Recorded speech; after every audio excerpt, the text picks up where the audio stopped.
Vamos falar de coisa boa. Olha só. A Sabesp teve o seu... Coisa boa, ironicamente, tá, gente? Porque a Sabesp teve o seu processo de privatização concluído no dia de ontem, quando houve o leilão na B3, na Bolsa de Valores aqui de São Paulo, e que acabou garantindo a concessão da empresa pelo valor de 14 bilhões de reais. Quem levou a empresa, né? Quem levou a Sabesp foi uma empresa chamada Equatorial, né? A Equatorial comprou 15% das ações da Sabesp, né? Então ela se torna uma das maiores acionistas, e os outros 17% foram vendidos para outros acionistas, né? Separados em fundos, em mercados diferentes. Então, o percentual de ações que o governo do estado de São Paulo detinha, que era 32% das ações, foram liquidados e vendidos para essas empresas. E aqui a gente começa a ver algumas coisas interessantes para a gente poder analisar, porque essa compra teve uma repercussão bastante negativa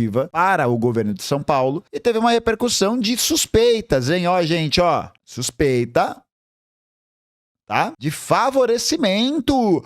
Favorecimento? Você quer dizer para mim que num processo de privatização da empresa, da venda de uma empresa pública, houve um lobby armado para poder favorecer, supostamente, um grupo empresarial? Menina, não acredito, eu tô passada. Eu não acredito nisso. Gente, que loucura! Gente, que loucura! Alguém me traga um cigarro. Aqui, porra, é palhaçada pra caralho, né? Aqui é o seguinte: o governo do estado de São Paulo estipulou um valor para as ações que era um valor bastante abaixo do valor nominal de mercado, né? Do valor que era calculado, justamente para poder atrair esses investidores, né? Atrair esses potenciais compradores e assim garantir a venda da Sabesp. Então a empresa que adquiriu a maior parte da fatia das ações da Sabesp, a Equatorial, adquiriu as ações por R$ 67, com uma possibilidade de valorização mais imediata, mais próxima, até R$ 74. Exatamente, o preço era para ser R$ 100, era para ser um pouco maior, e o governo do estado de São Paulo estipulou o valor da venda das ações para um valor menor. Então, você poderia adquirir uma ação da Sabesp pela quantidade incrível de 67 bananas. E aí, eu fui dar uma pesquisada muito rápida para dar uma olhada, né? Que empresa Equatorial é essa aí? Então, comecei a pesquisar porque esse nome não me era estranho. Sabe quando você percebe que, tem alguma coisa errada, sabe? Você percebe que tem caroço nesse angu, sabe? Tipo o Nego Di fazer uma doação de R$ 1 milhão. Doar 1 milhão tem que ter 1 milhão. Tem algo errado aí. E aí, eu comecei a fazer uma pesquisa sobre a Equatorial. Essa empresa Equatorial, ela tem atuação na área de energia elétrica em 28% do território nacional. Então, é uma empresa grande. Considerando que 28% do território nacional no Brasil, né, 30% aí de 8 milhões de quilômetros quadrados, é um número considerável, né? É um número bastante considerável. Só que essa empresa, ela é meio novata nos negócios de saneamento. Então, ela participou de processos de aquisição de empresas de saneamento mais recentemente, né? Sobretudo com a aquisição da CSA, a Companhia de Saneamento do Amapá, que foi adquirida pela Equatorial no valor de 938 milhões de reais, prometendo investimentos no primeiro momento de 150 milhões. E aí, houve ali um processo de tentativa para poder legitimar essa venda, de que isso viabilizaria o fornecimento de água para a população e de esgoto. E segundo a empresa, já houve a oferta, o aumento dessa oferta de água e esgoto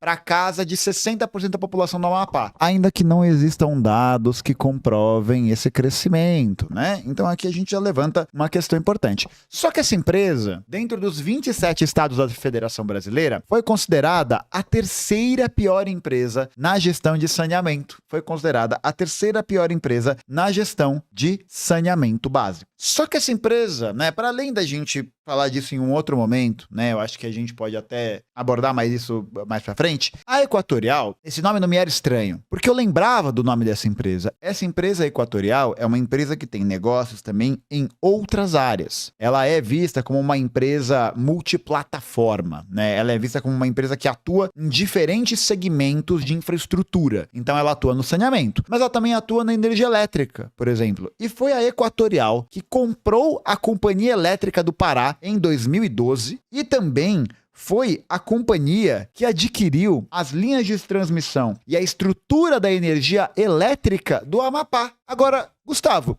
por que você está trazendo, né, essa informação de que a Equatorial está realizando esse movimento, realizou esse movimento de aquisição da energia elétrica? Ora, para a gente poder não ficar com a memória curta, né? Memória curta é um negócio complicado, né? É um negócio complicado. Sabe por quê? Olha só, vamos fazer um exercício de memória?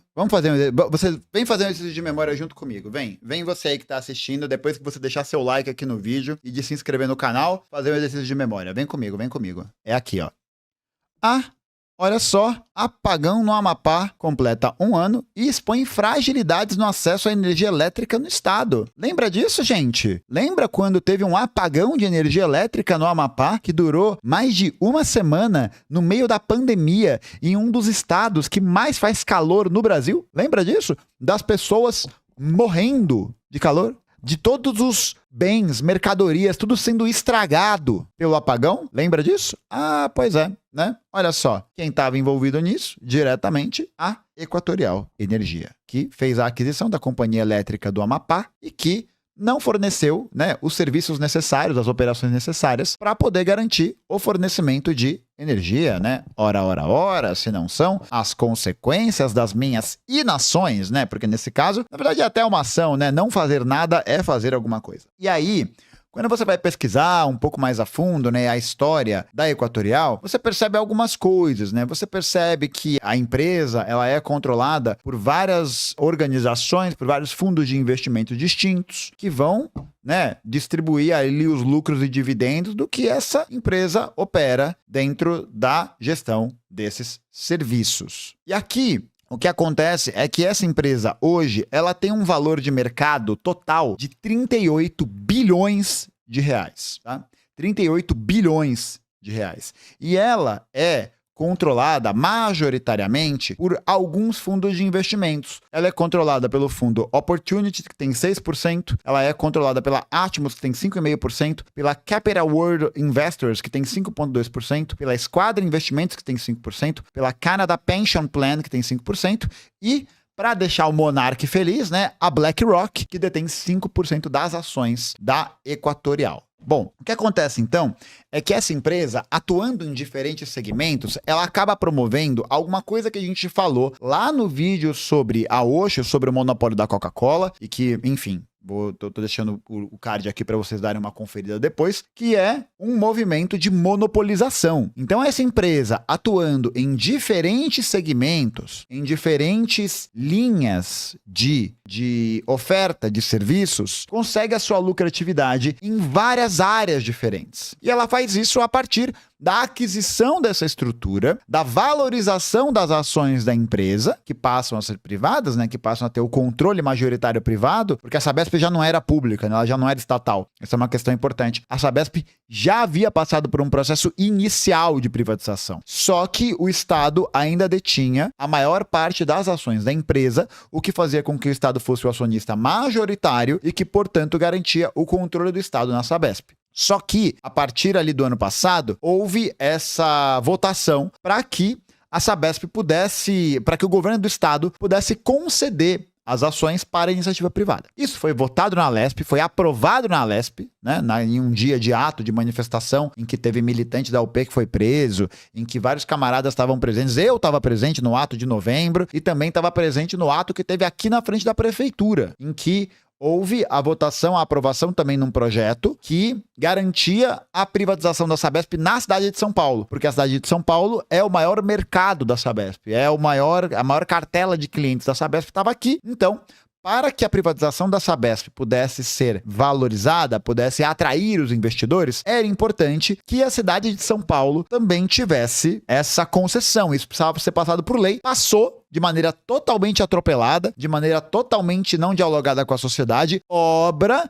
do senhor Richard Nunes, né, Ricardo Nunes que ajudou a passar esse projeto voando, né, num piscar de olhos, o que acabou garantindo a privatização da Sabesp e, portanto, garantindo essa aquisição da Equatorial que a gente está falando. Dito isso, o que é importante a gente perceber é que a Equatorial realiza nesse movimento de monopolização um processo em que ela concentra cada vez mais recursos e que ela vai apresentar lucratividade com essas atividades. Então, isso fica muito evidente quando a gente olha para o conflito de interesses que existe nessas áreas, porque, curiosamente, a Equatorial foi a única empresa que apresentou as ofertas realmente robustas para poder adquirir a Sabesp. Justamente a empresa que está em vários segmentos diferentes. Uma empresa que passou por vários questionamentos sobre a sua operação, sobre a sua legitimidade e sobre a qualidade dos seus serviços, tendo em vista que ela já deixou várias pessoas sem luz, já deixou várias pessoas sem água e sem esgoto, enquanto as suas ações valorizam. Então, esse é um outro ponto importante que eu queria trazer aqui, que é o seguinte: a privatização da Sabesp, ela é vista por muita gente como algo negativo. Mas por que exatamente privatizar a Sabesp é algo negativo? Esse processo, ele é negativo, mas depende de quem vê. Por quê? Porque privatizar uma oferta de um serviço público como o tratamento de água e de esgoto significa transformar esse tratamento, transformar esse serviço em uma mercadoria. Significa transformar e inserir esse serviço dentro de uma lógica da mercadoria, em que o objetivo do fornecimento desse serviço não é mais o atendimento dos interesses sociais, mas a lucratividade. Então, o que acontece? Quando a empresa passa por essa privatização, ela vai ser vendida na Bolsa de Valores, os caras que vão adquirir as ações, e por caras eu quero dizer os fundos de investimento, os bancos, outras empresas,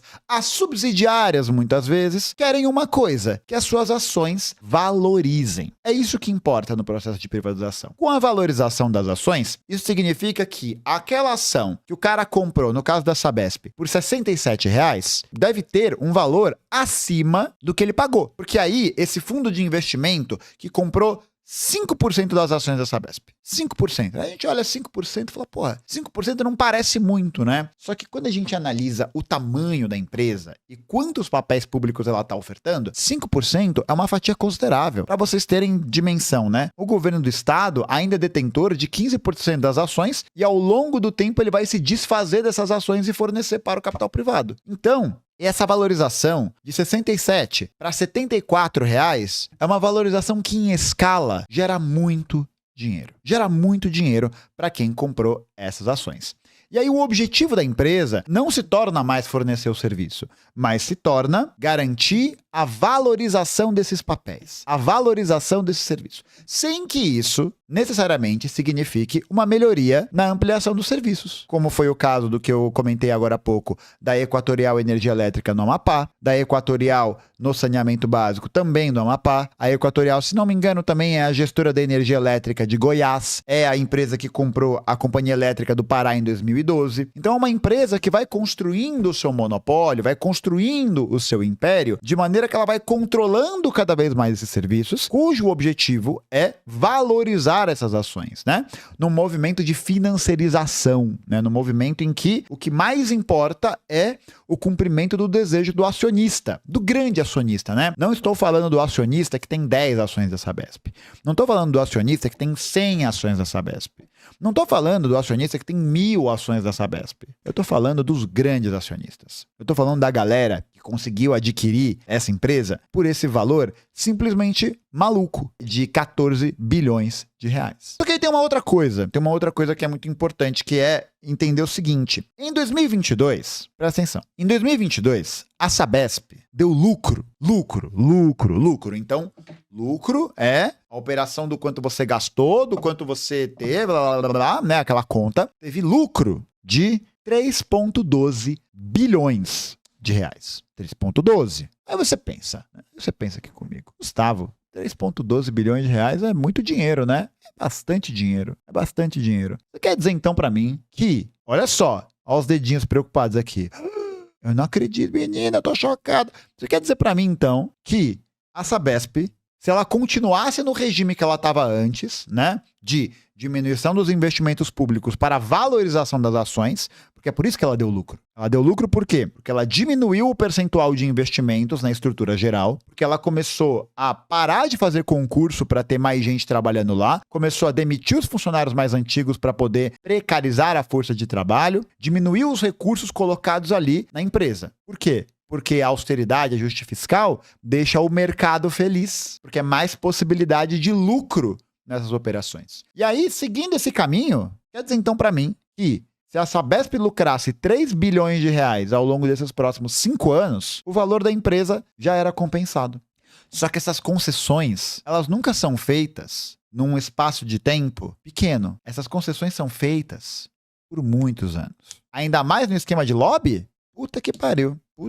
No esquema de lobby, pior ainda mais, porque você vai estender esse controle por muito tempo. E nenhuma agência reguladora, né? Porque a agência reguladora, né? A agência que faz o peraí, né?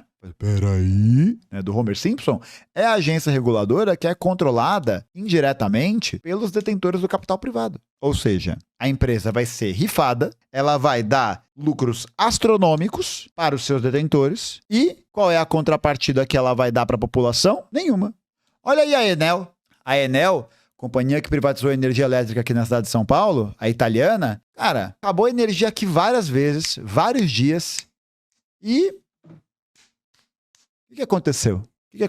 Teve algum tipo de punição? Teve alguma coisa? Então, Nuno, essa empresa, a Equatorial, ela tem concorrência. Só que a questão é que ela passa por um esquema de lobby. Então, não existe concorrência. No capitalismo não existe concorrência, gente. Nessa fase que a gente está do capitalismo, na fase monopolista, não existe concorrência. A tendência é um processo de concentração de capitais cada vez maior. E aí, isso significa que essas empresas vão literalmente ditar as políticas que vão ser fundamentais para a população, porque são elas que controlam os recursos públicos. Não há possibilidade de haver livre mercado na sua plenitude, porque o livre mercado leva ao monopólio. Porque no livre mercado, dentro dessa lógica, qual que é o objetivo da privatização? É garantir o lucro para os seus acionistas, né? Para os seus compradores. Nessa ideia de garantir a lucratividade, você precisa expandir cada vez mais as suas atividades para tirar sua concorrência de jogo, para você poder garantir o lucro. E aí a questão é,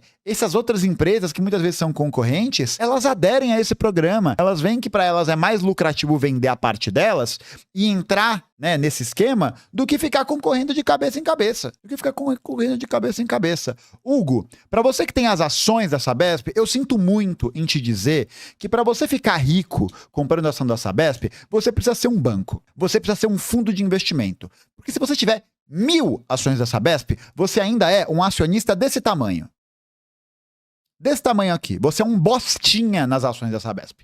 Um bostinha. Aqui, ó. Um bostinha na compra das ações. Um cocozinho. Aqui, ó. Desse tamanho. Fora que esse ganho de dinheiro está condicionado ao fato de que as pessoas vão ter o acesso ao serviço de água e saneamento muito pior do que tinha antes. Muito pior.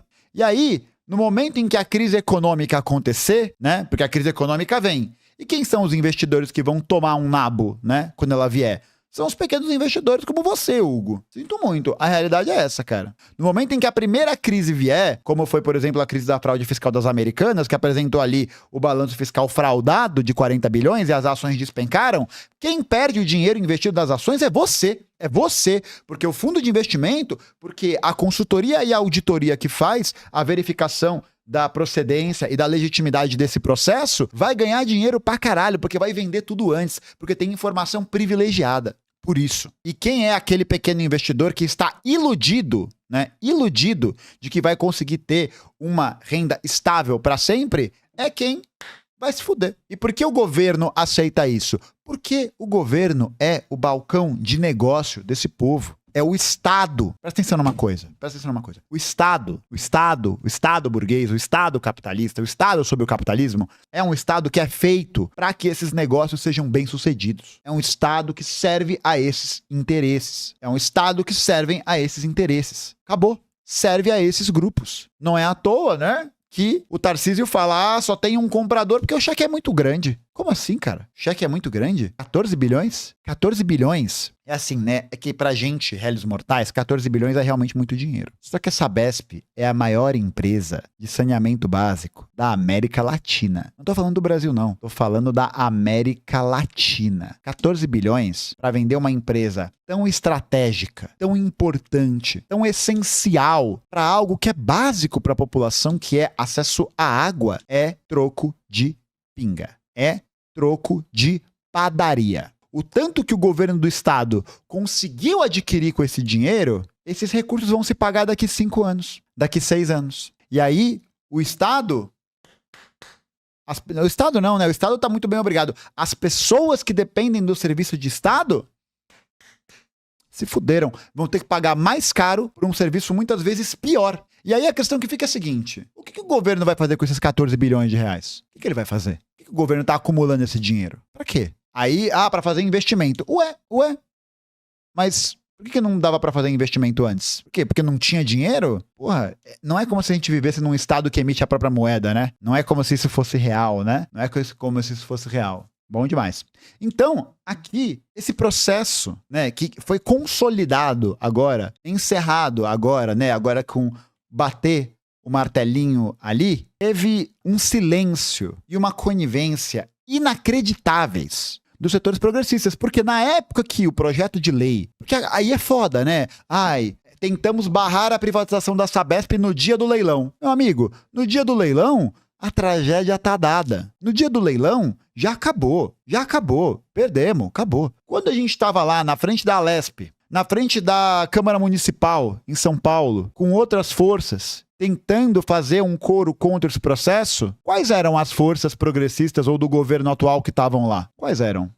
Nuno, pra te explicar, a Sabesp não era uma empresa que dava prejuízo. E aí é que tá o bagulho que não faz sentido. Porque quando a Sabesp tinha esses balanços positivos de lucratividade, o maior acionista, que era o governo do estado, recebia essas ações e investia em outras áreas, o que já é um problema, né? Porque se você depende de recursos advindos da lucratividade de uma empresa para poder investir em outras áreas públicas, é porque já há uma lógica de privatização e de retirada de investimento. Já existe. Agora o governo nem mais isso vai ter. É isso, Hugo. Pode não dar prejuízo pra você, né? Quer dizer, num primeiro momento, né? A não ser que você seja proprietário de um fundo de investimento. Aí não vai dar prejuízo mesmo. Mas muita gente toma prejuízo com isso, né? As pessoas que dependem do serviço de água e saneamento. Essa é a fita. É esse o grande prejuízo.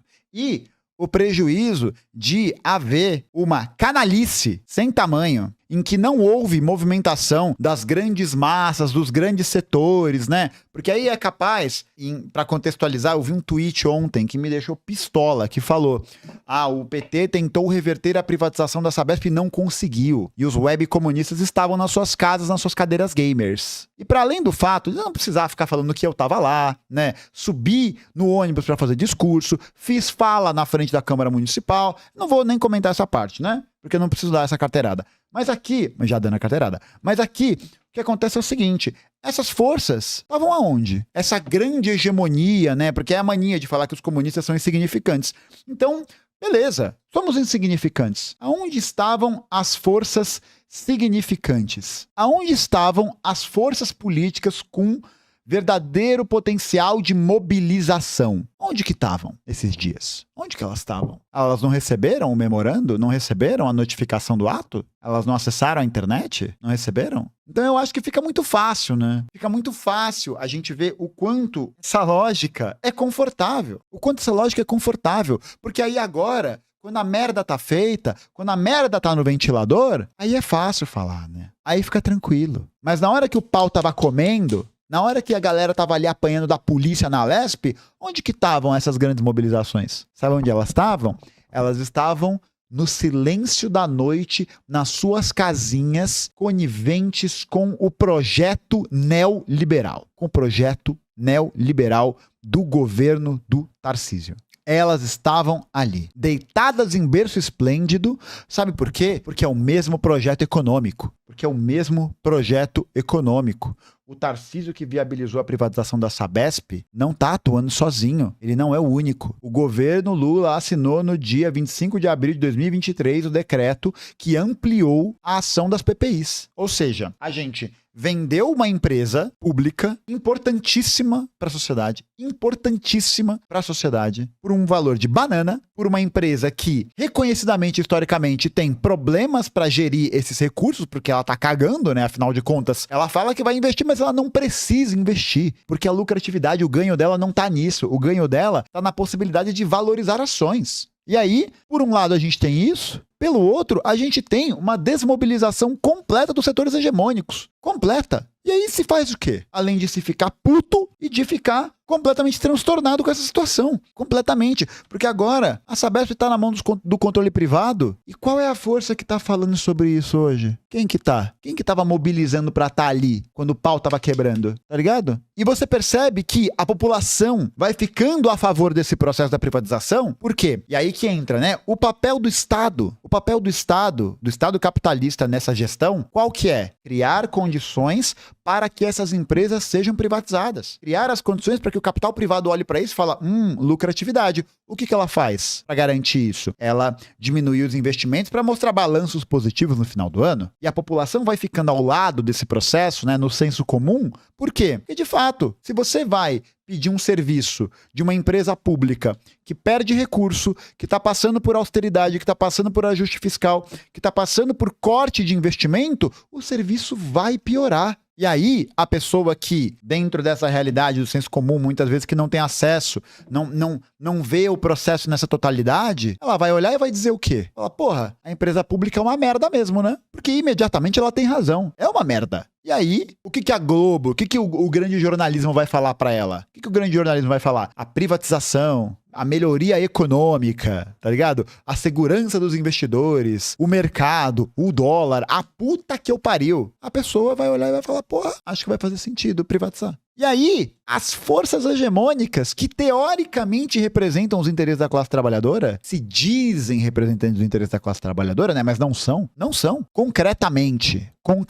Eu não tô falando aqui do que eu gostaria que fosse, do que eu gostaria que não sei o que. Não, eu estou falando concretamente. A gente pega para analisar todas as políticas recentes, tudo isso, pega para analisar isso, está defendendo a grande esquerda, essa força muito poderosa, o maior partido de esquerda da América Latina, não sei o quê. É claro que tem partes dessas organizações que tem um trabalho popular comprometido. Tem um trabalho popular que dialoga, que tá ali, que tá em pequenos casos, mas a gente tá falando de pequenos casos. A gente tá falando de casos pontuais, que são cada vez mais silenciados, cada vez mais colocados para debaixo do tapete. Cada vez mais. Essa grande força está em silêncio. Num comício, virando pro Tarcísio e falando, volta pro PT.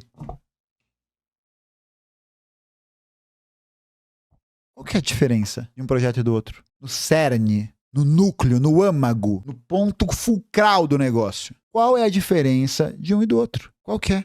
É que um acelera mais rápido? Aparentemente é isso. E enquanto isso, a classe trabalhadora brasileira, a classe trabalhadora paulista, se fode. Vai pagar caro por um serviço ruim, enquanto o bolso dos acionistas, enquanto o bolso dessa galera que ganha muito dinheiro de verdade, não é esse dinheiro de pinga de investidor que assiste Primo Rico e acha que vai ficar milionário comprando ação a cada R$50. A gente tá falando de peixe grande. A gente tá falando de gente que ganha dinheiro de verdade com isso. Essa galera vai continuar passeando de helicóptero por aí. Vai continuar estourando champanhe no Palácio do Governo para poder celebrar as conquistas do projeto. Enquanto a população trabalhadora que mora nas favelas, que mora nos lugares com esgoto a céu aberto, vai continuar pegando leptospirose, vai continuar pegando doença que deveria ter sido eliminada há 300 anos atrás. 200 anos atrás. Vai continuar morrendo aos montes. Por quê? Porque alguém está feliz com essa situação. Mas não é ela. Não é ela que está feliz. E aí, nesse movimento dela não ficar feliz com essa situação, ela vai olhar para quem? Quem que vai poder responder ao problema dela? Quem que vai olhar para ela e falar, não, a gente precisa se mobilizar, precisa lutar, precisa fazer todo o processo para poder reverter essa pauta. Ela olha para um lado, ela olha para o outro, ela vê meia dúzia de gato pingado na frente da Lesp, meia dúzia de gato pingado na Câmara Municipal e acabou. E pode apostar, se você não mora em São Paulo, eu tô falando da Sabesp aqui, né? Mas vocês puderam ver que a atuação da Equatorial não é uma atuação só em São Paulo. É um esquema e é um monopólio cuja tendência é se expandir para vários estados, para várias áreas. Então você que está assistindo isso, que está sabendo da privatização da Sabesp, pode esperar que a sua hora chega. A sua hora de, infelizmente, passar por essa merda que a gente vai passar agora, vai chegar, como foi no Amapá, no Pará, em Goiás, no Rio de Janeiro, no Rio Grande do Sul, em todos os lugares. E aí a pergunta que fica é a seguinte: quem vai lutar por nós quando esse momento derradeiro chegar? Quem vai estar ali para levantar a pauta quando a gente estiver precisando se mobilizar naquele momento de crise de perigo? Quem vai estar? É preciso que a gente olhe isso. Quem está do lado da classe trabalhadora quando ela mais precisa. E não é quando ela mais precisa imediatamente para poder cometer estelionato eleitoral. Não é para resolver o problema, só os problemas da ordem de um dia, da imediatez. Quem vai estar lá vai ser aqueles grupos que defendem esses interesses, que defendem uma política de independência, sem rabo preso com ninguém. Porque só o povo salva o povo. Só o povo salva o povo. Não há outra opção além dessa. Mas parece que tem gente, acho que não esqueceu não, só simplesmente largou mão e aí celebrando os acordos e celebrando essas ações conjuntas. E enquanto isso, você que acha que vai ficar rico porque tá ganhando R$200 comprando a ação da Sabesp, vai pagar todo esse valor de ação que você tá exibido, né, que você tá pensando que você vai ganhar na sua próxima conta de água. Aí você talvez lembre disso aqui.